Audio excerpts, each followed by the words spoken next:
Bismillahirrahmanirrahim. Assalamualaikum warahmatullahi wabarakatuh. Selamat pagi para peserta Seminar Nasional Kelautan dan Perikanan ke-7 Fakultas Kelautan dan Perikanan Universitas Nusa Cendana Kupang. Bagaimana kabar Bapak Ibu semuanya? Baik semuanya? Mudah-mudahan kita selalu dilindungi oleh Allah Subhanahu wa taala, Tuhan Yang Maha Esa. Perkenalkan, nama kami Dimas Hastamanugraha bersama kolega kami yaitu Bapak Rezeki Perangin-Angin dan Bapak Iim Abdul Karim ingin mempresentasikan makalah kami, paper kami, berjudul Penghidupan dan Kerentanan Masyarakat Tambak Lorok dalam Menghadapi Program Kampung Bahari. Pertama-tama, sebelum kami memulai presentasi, kami mengucapkan, menghaturkan apresiasi yang sangat tinggi, setinggi-tingginya kepada para panitia seminar dan juga kepada peserta. Yang kedua, izinkan kami untuk men-share screen, membagikan paparan dari kami.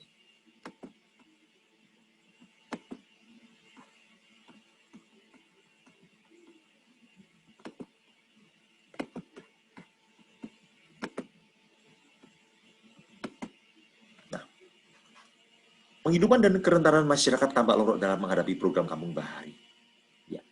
Kami tulis bersama kolega-kolega kami, berasal dari Kementerian Pekerjaan Umum dan Perumahan Rakyat.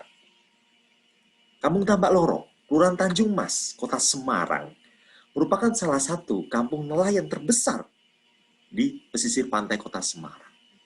Memiliki tingkat kerentanan tinggi, land subsiden, crop, dan lain sebagainya. Kekumuhan, kepadatan, dan lain sebagainya. Seperti kita ketahui bersama, Kota Semarang dengan semboyannya Semarang Kota Atlas ini merupakan salah dua dari kota di Indonesia yang masuk the 100 most resilient cities yang ada in the world, di dunia. Ya. Nah, ini kerentanannya tinggi sekali, termasuk juga land subsiden. Di Kampung Tambak Lorok Semarang sendiri, tercatat ada penurunan muka tanah sampai dengan 10 cm per tahun. Luar biasa sekali, bukan? Nah, itu bagaimana ke depannya? Nanti kita lihat slide berikutnya.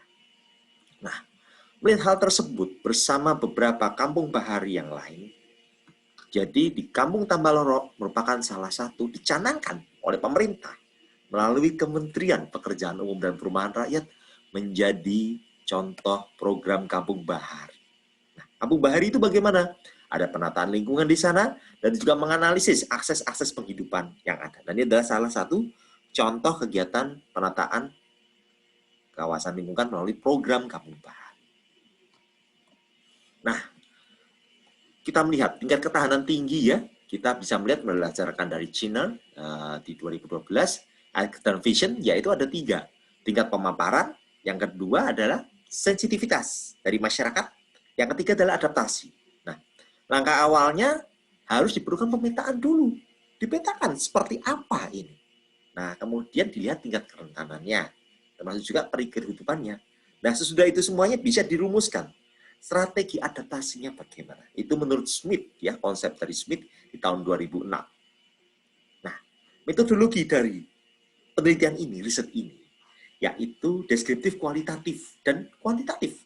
Jadi kita untuk kualitatif untuk melihat tingkat paparannya bagaimana, adaptasi capacity-nya bagaimana, serta deskriptif kuantitatif untuk melihat tingkat sensitivitas dari masyarakat. Nah, pengumpulan datanya ada observasi, wawancara mendalam, dan lain sebagainya. Nah, parameternya ada banyak. Untuk penghidupan ada 5. Kemudian untuk kerentanan, nanti kita bisa lihat kira-kira yang rentan dari 5 itu apa saja. Oke ya? Ya, oke. Kalau misalnya ada yang belum jelas, nanti bisa ditanyakan di dalam sesi tanya-jawab. Nah, ini adalah parameter aspek kehidupannya. Seperti kita lihat, ada sumber daya alam atau natural, kemudian fisik. Ada sumber daya manusia, finansial, serta sosial. Fisik ini bukan fisiknya semata fisik kita saja, tapi fisik yang dimaksud adalah fisik di sekitar rumah tinggal kita bagaimana. Kendaraannya bagaimana, jalan-jalannya bagaimana. Kita lihat fasilitas akses yang ada di sana bagaimana, pasar bagaimana, tempat pelelangan ikan dan lain sebagainya bagaimana. Nah, ini ya. Seperti kita ketahui ya, fisik ini juga berpengaruh terbesar. Apalagi Indonesia merupakan negara dengan garis pantai terpanjang kedua di dunia. In the world, sudah Kanada. Kemudian yang ketiga, yang tidak bisa lepas adalah SDM, sumber daya manusia. Nah, ini keterampilan keahlian apa? Yang dimiliki oleh individu, oleh keluarga. Nah, kemudian keempat adalah tingkat finansial. Financial rate-nya seperti apa? Oh, di sana ada pendapatannya. Pendapatannya dari masyarakat bahari, nelayan, itu terdiri dari apa saja? Pengeluarannya seperti apa? Apakah bisa melakukan saving ratio, menabung? Nah, yang kita lihat. Kemudian sosial, bagaimana keguyubannya, bagaimana partisipasinya, bagaimana kelembagaannya. Dalam kelembagaan sosial. Nah, itu kita lihat variabelnya, indikatornya seperti apa dari aspek penghidupannya. Kalau bahasa Kupangnya, ya, livelihood. Ya, itu adalah bahasa Kupang dari aspek penghidupan. Oke, ya. Nah, ini ya, analisis datanya pakai apa? Analisis datanya pakai deskriptif, ada grafik, tabel, spiderweb, dan lain sebagainya. Ya. Nah, aspek livelihood ya, livelihood atau penghidupan berkelanjutan jika elastis ya, teman-teman Karismawati di tahun 2014. Nah, pendekatannya kita harus berkelanjutan. Sustainable livelihood sebagai sebuah autokritik terhadap pembangunan baik dari segi hasil, cara, ide. Nah, itu ya, kita lihat bukan hanya terhadap sumber daya alam tapi juga modal-modal yang lain yang ada. Nah, ini dari livelihood lokalnya ya.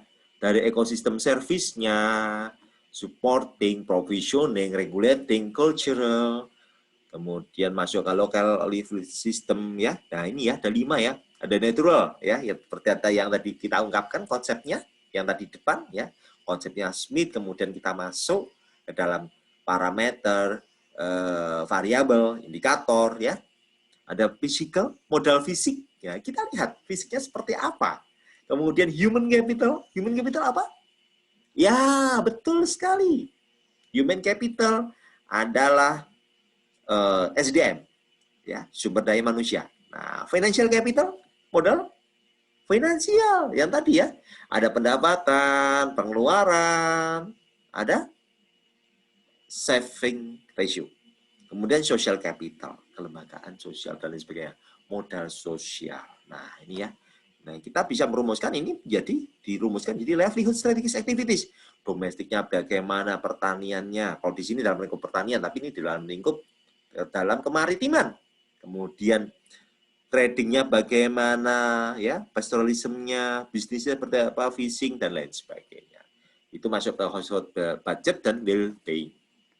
Nah, penilaian menghadapi aset penghidupan ya dari tataran desa hingga terkecil sampai dengan RT, RW, RT, menyesuaikan kebijakan, pola kelembagaan, dan lain sebagainya. Nah, kita ketahui bersama, Tambak Lorok ini adalah calon kampung bahari. Dan pernah beberapa kali dikunjungi oleh Presiden Joko Widodo. Pernah ya, kita waktu itu masih ingat Pak Presiden Jokowi malam-malam datang ketika berkunjung ke Semarang. Nah, inilah berkunjung kemana? Ya ke Kampung Tambak Lorok ini. Ya, jadi ini di tepian Laut Jawa di dekat Pelabuhan Tanjung Mas. Nah, ada terdiri dari 5 RW ya, 12, 13, 14, 15, 16. Nah, ini kita menjadi objek studi di sini. Nah, dilihat pakainya FGD, ya, PRA, Penerbitan Appraisal, Wawancara Mendalam. Nah, penghidupan livelihood, gambar tentang kemampuan, capabilities-nya seperti apa, asetnya seperti apa, dilihat. Nah, 3 hal itu tidak dapat dipisahkan, ya, unbreakable, tidak dapat dipisahkan, tidak dapat dipecahkan dari suatu aspek penghidupan. Nah, aset terkait dengan akses dan penguasaan sumber daya. Nah, kita lihat ini adalah model natural ya. Nah, model natural kemudian mengenai kondisi sumber dayanya ya, sumber daya alam yang dinilai dari kondisi air tanah, sumber daya ikan, kualitas udara dan kualitas tanah dan kualitas tambak. Nah, ini Ini tertinggi dia adalah di RW 12 serta RW 15. Nah, ini adalah aset utama yang dimiliki oleh masyarakat pada umumnya adalah kemampuan atau tenaga kerja mereka terkait dengan keterampilan. Ini aspek aset utamanya. Kalau naturalnya adalah natural mengenai kondisi air tanah dan lain sebagainya. Nah, ini adalah hasil wawancara mendalam ya. RW 12 tidak terlalu bergantung pada sumber daya ikan. RW 13 kualitas lingkungannya ya, environmental quality-nya become decrease ya, menurun dan hasil tangkapannya berkurang, tangkapan ikannya. Nah, lahan tanah kosong sudah tidak ada karena lahan pemukiman yang padat dan ruang hijau yang sangat minim. Nah, ini artinya juga itu. Nah, ide pembuatannya dengan mangrove ini disambut warga, tapi juga ada kekhawatiran ya akan berkompetisi dengan penggunaan lahan sebagai hunian dan akses untuk mencari ikan di laut. Nah, penilaian terhadap sumber daya air bersih dengan nilai rata 8 sampai dengan 9. Nah, pola pemenuhan air bersih, bentuk adaptasi warga mengenai sebelumnya akses air bersih sulit ditemukan. Nah, ini juga pemenuhan air bersih ditindaklanjuti oleh pihak yang memiliki akses pemodalan. Di sana memang kalau timbul pemodalan ya, karena ada modal, ya udah membuat usaha air bersih. Nah, ini dia. Karena ini harus ada bayaran tersendiri, harus ada biaya tersendiri untuk melihat itu. Nah, ini terkait dengan modal fisik ya. 12, 13, 14, 15, 16. Nah, tapi terendah ya. Modal fisik itu apa saja? Seperti yang tadi kita ungkapkan, di sana ada jalan, ada kondisi pasar, ada kondisi TPI, dan lain sebagainya. Nah, penilaian modal fisik terendah teramati pada RW 16, 13, dan 15. Seperti apa? Nah, terkait dengan pembelian aset rumah, seperti apa? Kendaraan, perahu, dan lain sebagainya. Nah, selain itu, kita fisik itu juga yang dalam, internal, dan eksternal. Eksternal jalan dan lain sebagainya. Nah, ini mengenai rumah tinggal dan aset perahu, ini penilaian respondennya memiliki skor tinggi. Ya. Yang penting ya, merasa nyaman dengan rumah tinggal dimiliki. Ya, tetapi juga itu juga menjadi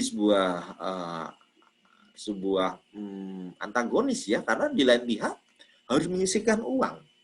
Karena di sana harus ada pengurukan dan lain sebagainya supaya rumahnya tetap eksis. Kalau tidak, makin lama makin ambles. Nanti kita bisa lihat rumahnya seperti apa. Nah, usaha komunikasi kenilai yang kurang baik bahwa kendaraan mereka masih memiliki umur teknis yang rendah karena laju korosi ya, komunikasi transportasi ini ya, dan kondisi jalan yang kurang baik. Double standar pendapat untuk hal yang serupa namun berbeda penilaian. Aset fisik berupa rumah tinggal dan perahu sama-sama menghadapi permasalahan korosi dan bahkan rob. Ada keinginan untuk mengendari kendaraan sebelum kendaraan menjadi rusak karena kondisi fisik. Nah, ini dia. Nah, ini adalah modal fisik tambah lorok. Nah, ini kita bayangkan nih. Rumahnya makin lama makin amblas. Ya. Karena land subsidinya yang tinggi. Ya, bisa nanti kita lihat apa tuh land subsidi. Land subsidi tadi ya penurunan muka tanah. Ini makin lama makin tinggi. Dan harus diuruk. Oh, ini ada data yang tadinya gentengnya segini tiba-tiba ambles seperti ini. Sesuatu hal yang menarik. Fenomena menarik dari Tambak Lorok Semarang. Ini jalannya seperti ini ya, jadi berlubang, kemudian ini kondisi perahu dan lain sebagainya. Ya, merupakan daerah slum area. Tapi ini sekarang ke depannya akan ditata melalui program Kampung Bahari, yang pada akhirnya diharapkan akan meningkatkan pertumbuhan ekonomi, mempertinggi atau meningkatkan kesejahteraan masyarakat Tambak Lorok. Dan dalam modal SDM, nah ini juga 14 ya, yang 13 tidak paling kecil, 12 juga. Nah, terjadi strategi peralihan nafkah ekonomi yang sering terjadi adalah sektor perikanan ke sektor lain.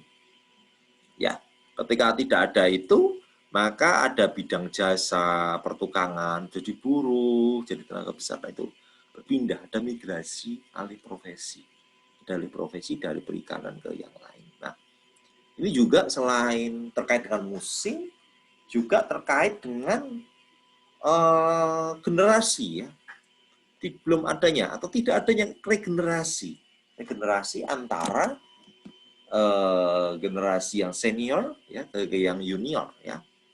di mana pendidikan yang relatif, mohon maaf, lebih tinggi daripada generasi yang senior ya, mereka langsung bisa bekerja di kota-kota lain. Tapi ini juga menjadi sebuah ironi, karena nantinya juga bagaimana regenerasi dari ahli ikan atau nelayan misalnya ini berkembang ke depannya. Ini juga menjadi sebuah pertanyaan kita semuanya. Nah, hasil survei, beberapa responden menyatakan tidak memiliki keterampilan lain selain menangkap ikan. Sebagian besar warga RW 13 dan 12 belum pernah mendapatkan keterampilan, ya, baik di bidang perikanan, pengolahan produk, dan lain sebagainya. Ini kedepannya menjadi tugas dari pemerintah Kota Semarang, khususnya Dinas Perdagangan, Koperasi, dan UMKM, untuk memberikan workshop untuk melatih rekan-rekan kita, masyarakat Tabalong kita. Karena 14 dan 16 sudah pernah. Nah, ini modal finansial nih. Ya, tadi kita lihat ya, pemasukan, pengeluaran, separation, pemasukan, pendapatan, pengeluaran, dan tabungan. Strategi nafkah rumah tangga miskin dapat dikelompokkan pada dua macam strategi, strategi ekonomi dan sosial. Nah, di sini paling tinggi adalah yang di RW 15. Nah, strategi ekonomi itu strategi yang didasarkan pada penggunaan struktur alokasi tenaga kerja dalam rumah tangga. Nah, ini ya. Sebagian besar responden memiliki tingkat pendapatan yang besar daripada pengeluaran. Namun saving rasionya minim. Karena apa? Karena sebagian besar tabungan dipersiapkan untuk pengurukan. Luar biasa sekali. Ya. Jadi luar biasa sekali. Jadi kerugian dari tambak lorok ini sudah pernah dihitung oleh rekan kami, kolega kami dari Bapak Setio Adi, ya, Pak Nino Heru Setio Adi. Kalau kerugian tambak lorok ini mencapai puluhan miliar dalam jangka waktu 5 tahun. Kerugiannya untuk apa? Untuk pengurukan. Ya. Untuk pengurukan ini luar biasa. Kerugiannya dihitung itu 4,8 miliar per tahun. Selama 5 tahun itu 24 miliar. Itu bukan angka yang kecil. Itu angka yang sangat besar sekali. Ya. Jadi setelah dihitung-hitung semuanya rata-rata untuk satu kawasan tambak lorok itu 24 miliar per 5 tahun. Atau 4,8 miliar per tahun. Nah, pendapatan RW 15 dan 14 relatif lebih tinggi karena memiliki akses pemenuhan kebutuhan hidup melalui laut, istri dan anak mereka bekerja sebagai karyawan dan lain sebagainya. Nah, bentuk tabungannya ada tabungan arisan warga, tabungan tunai di rumah, dan lain sebagainya. 60% responden menyatakan memiliki tabungan di lembaga formal seperti bank. Dan dalam modal sosial, RW 15 juga tertinggi. Nah, RW 13 tingkat partisipasi warga terhadap akses modal sosial rendah. 15 dan 16 didukung oleh rutinitas pengajian dan lain sebagainya. Nah, aktivitas sosial berbanding lurus dengan saran dan prasarana berkumpul. Nah, setelah itu semuanya kita lihat kerentannya lebih tinggi di mana nih? Apakah modal natural atau finansial atau sosial atau SDM? Ya. Nah, seperti kita lihat modal yang paling besar ya. Modal yang paling besar ya adalah modal sosial. Nah, ini kita lihat ini pola kerentanannya. Nah, proses penyaluran informasi dan penyebaran strategi adaptasi dibicarakan dalam bentuk komunikasi nonformal. Nah, kalau modal finansial, alam, fisik itu kurang lebih pada tingkatan ketahanan yang sama, tetapi tidak ya kurang rata-rata lah ya. Lebih banyak tadi modal sosialnya. Nah, modal SDM, mana yang rentan? Adalah SDM. Ya, SDM, pendidikan ini juga. Penilaian warga terhadap modal ini rata-rata sangat kecil. Kerentanan warga terhadap modal ini sangat tinggi. Nah, kecenderungan strateginya harus dilihat berdasarkan sukses story warga yang sudah berhasil. Ini menjadi kerentanan yang tinggi. Modal sosial tadi paling mudah dan ini yang paling susah.